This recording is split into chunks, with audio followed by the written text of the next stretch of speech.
Olá, bom dia, eu sou a Ana Train, psicóloga e mãe indoor.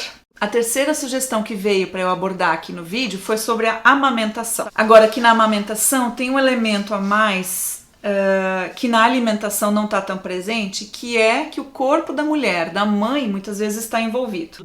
Doar parte do seu corpo na relação com o bebê é uma coisa que mexe muito com a mãe. Mas não só com a mãe, mexe com pessoas ao redor também. Provoca as pessoas em vários sentidos.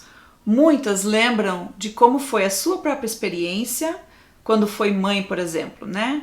Se conseguiu amamentar, que condições teve de amamentar, quanto tempo, como é que aconteceu o desmame, como é que foi o apoio que receberam na sua época também de lactentes.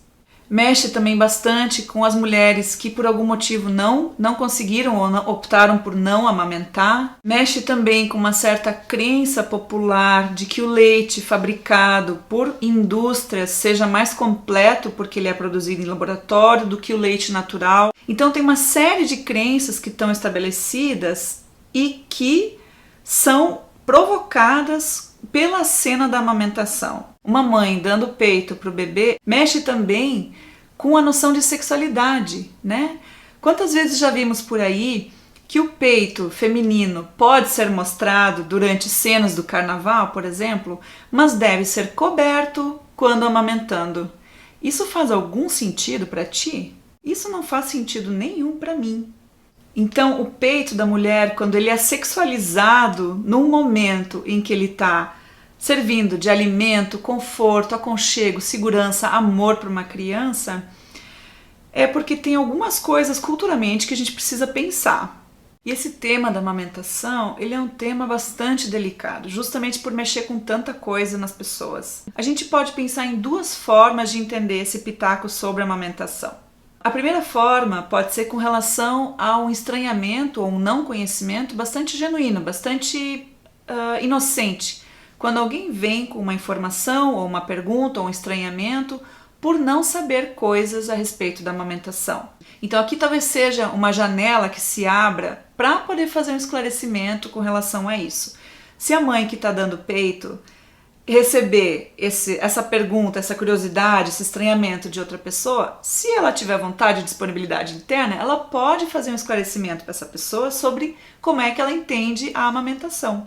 Isso pode ser uma troca riquíssima, porque vai ser uma informação que talvez a outra pessoa não tenha. E ela está buscando de ti.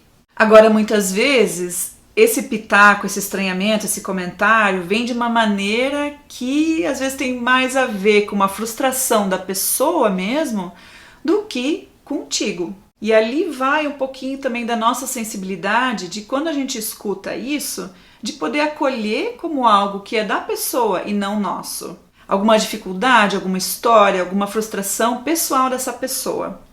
E aqui, nessa parte de acolher isso que vem às vezes de uma maneira muito torta, eu quero chamar a atenção para a sororidade. Soror, do latim, significa irmã. Frater significa irmão e soror, irmã. Então a sororidade seria uma irmandade feminina.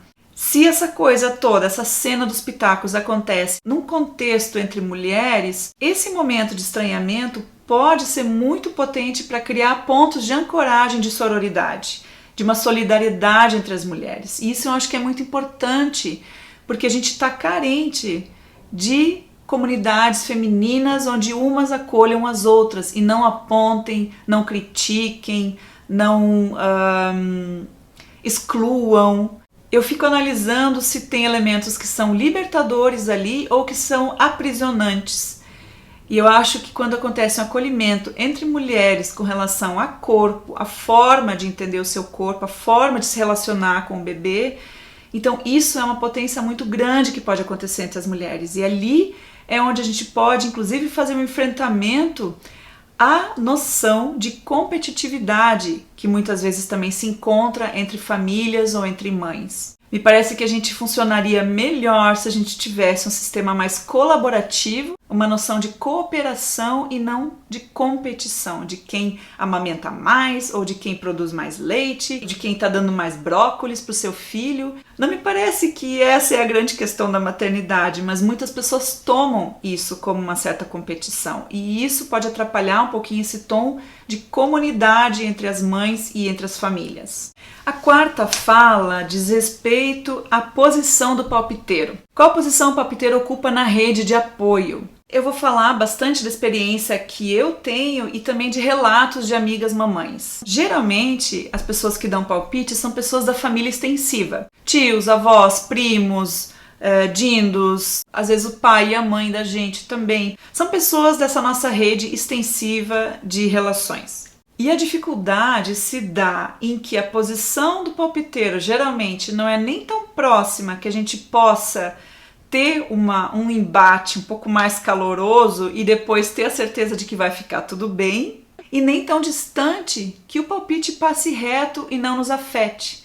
Quer dizer, o palpiteiro me parece que está bem naquele meio, naquele limbo entre essas duas posições, nem tão íntimo, nem tão estranho. Porque se a gente escutasse um comentário de alguém totalmente aleatório na rua, alguém estranho, provavelmente isso não bateria tanto quanto alguém que está no nosso círculo de relações. Isso significa que o pitaco de uma pessoa da família extensiva é suficiente para criar um incômodo e também para despertar na gente uma vontade de reagir de alguma maneira. Agora, com relação à rede de apoio, a gente idealiza muito essa rede de apoio e a gente trata ela muitas vezes como uma instância de consumo imediato e de que sempre tem que vir alguma coisa positiva e que corresponda à necessidade da mãe ou da família. Eu acho que a rede de apoio talvez não seja tão linear assim, tão coerente, tão constante nessa positividade. Ela vai ter furos, ela vai se contrariar, se contradizer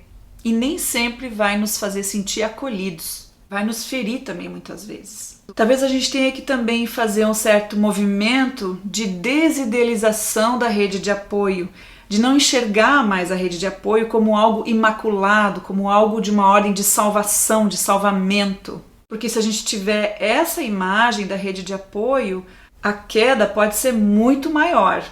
Então essa imagem da rede de apoio talvez possa se transformar junto conosco nesse processo de tornar-se mãe, nesse processo de poder entender como é que os pitacos chegam até nós. Isso vai se transformando junto, vai se deslocando junto e a gente vai com o tempo também podendo aproximar nossa noção do que a gente precisa com aquilo que essa rede de fato pode oferecer. Tem uma frase que eu estava pensando hoje que eu achei legal de poder dividir com vocês, que é que a rede de apoio não é um buffet livre, onde a gente escolhe o que vai servir no prato. A rede de apoio talvez seja mais um PF, um prato feito, ou um prato do dia, que é aquilo que é possível de se consumir naquele momento. Hoje é terça-feira, hoje a rede de apoio tem para oferecer o quê pra gente? É isso.